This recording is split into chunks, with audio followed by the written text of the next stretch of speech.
തെറ്റായ പ്രചരണം നടത്തുന്നതിന് അത് നിങ്ങളെല്ലാവരും ശ്രദ്ധിക്കേണ്ട കാര്യമാണ്. നിരന്തരമായി തെറ്റായ പ്രചരണം നടത്തി വീണ്ടും വളരെ ആധികാരികമായി ഒരു കള്ളം 100 പ്രാവശ്യം ആവർത്തിച്ചാൽ അത് സത്യമാകുമെന്നുള്ള ഗീബൽസിൻ്റെ അതേ തന്ത്രം സ്വീകരിച്ചുകൊണ്ട് മുഖ്യമന്ത്രി നടത്തുന്ന പ്രസ്താവനയുടെ ഏറ്റവും നല്ലൊരു ഉദാഹരണമാണ് വിഴിഞ്ഞം തുറമുഖവുമായി ബന്ധപ്പെട്ട് കഴിഞ്ഞ ദിവസം പറഞ്ഞത്.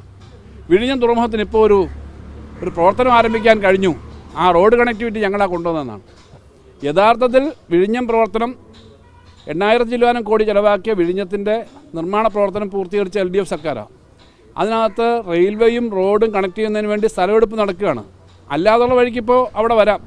കരവഴിയും കൂടി സാധനം കൊണ്ടുവരാമെന്നുള്ളത് തന്നെയാണ് അതിൻ്റെ കാഴ്ചപ്പാട്. കടലിൽ കൂടി കയറ്റി അയക്കുന്ന സാധനങ്ങൾ കൂടാതെ ഈ തുറമുഖ കപ്പലുകൾ തമ്മിൽ ചേർന്ന് അവിടുന്ന് വലിയ കപ്പലിൽ കൊണ്ടുവരുന്ന സാധനങ്ങൾ ചെറിയ കപ്പലിലേക്ക് മാറ്റുന്ന ട്രാൻസ്ഷിപ്മെൻറ്റ് ഉൾപ്പെടെ എല്ലാം നടത്താവുന്ന തുറമുഖമാണ്. അവിടെ ഇപ്പോൾ ഒരു ടെർമിനൽ എന്ന നിലയിൽ കരയിൽ നിന്ന് റോഡ് മാർഗം വരുന്ന സാധനം കൂടി അവിടെ കൊണ്ടുവരുന്നതിന് ഒരു കാര്യം വന്നു. അത് ആ സ്റ്റെപ്പ് വേണ്ടതാണ്. പക്ഷേ ഇതിനെല്ലാം തടസ്സം ചെയ്തുകൊണ്ടിരുന്ന ആരാ നേരത്തെ? വിഴിഞ്ഞം തുറമുഖത്തിൻ്റെ നിർമ്മാണം നിർത്തിവെക്കണമെന്ന് നിയമസഭയിൽ ആവശ്യപ്പെട്ടതും വിഴിഞ്ഞത്ത് സമരം നടത്തിയതും ശ്രീ VD സതീശൻ്റെ നേതൃത്വത്തിലുള്ള പ്രതിപക്ഷമാണ്. അത് നിർത്തിവെക്കണമെന്ന് പറഞ്ഞതാണ്. അതൊക്കെ ഇപ്പോൾ ആരും ഓർക്കുന്നില്ല തരത്തിലാണ്. ഈ സ്ഥലമെടുക്കുന്നതിനും റെയിൽ കണക്ടിവിറ്റിക്കും തടസ്സം ഉണ്ടാക്കിയത് അദ്ദേഹം തന്നെയാണ്, അദ്ദേഹത്തിൻ്റെ നേതൃത്വത്തിലുള്ള മുന്നണി തന്നെയാണ് എന്നുള്ള കാര്യം മറന്നു വെച്ചിട്ടാണ്. ഇപ്പോൾ എന്തോ പുതിയൊരു കാര്യം കണ്ടെത്തിയെന്നാണ്.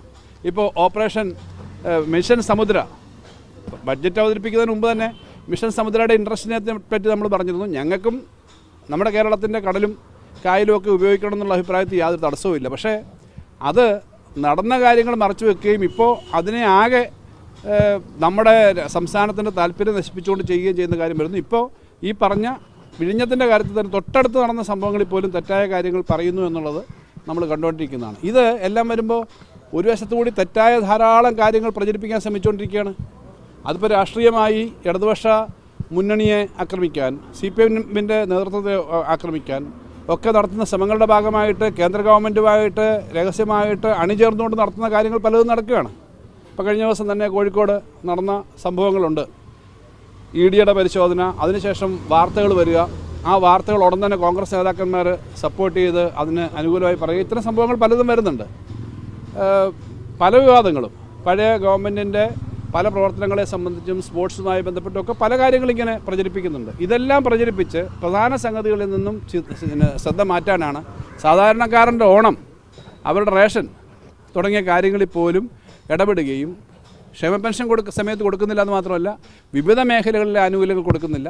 സർക്കാർ ഉദ്യോഗസ്ഥന്മാരാണെങ്കിൽ അങ്ങേയറ്റം ആശങ്കപ്പെട്ടിട്ട് 10,000-കണക്കിന് ആളുകളെ അങ്ങോട്ടും ഇങ്ങോട്ടും ട്രാൻസ്ഫർ ചെയ്ത് അതിൻ്റെ പേരിൽ അഴിമതിക്ക് വളം വെക്കുന്ന തരത്തിലുള്ള കാര്യങ്ങൾ നടക്കുകയാണ്.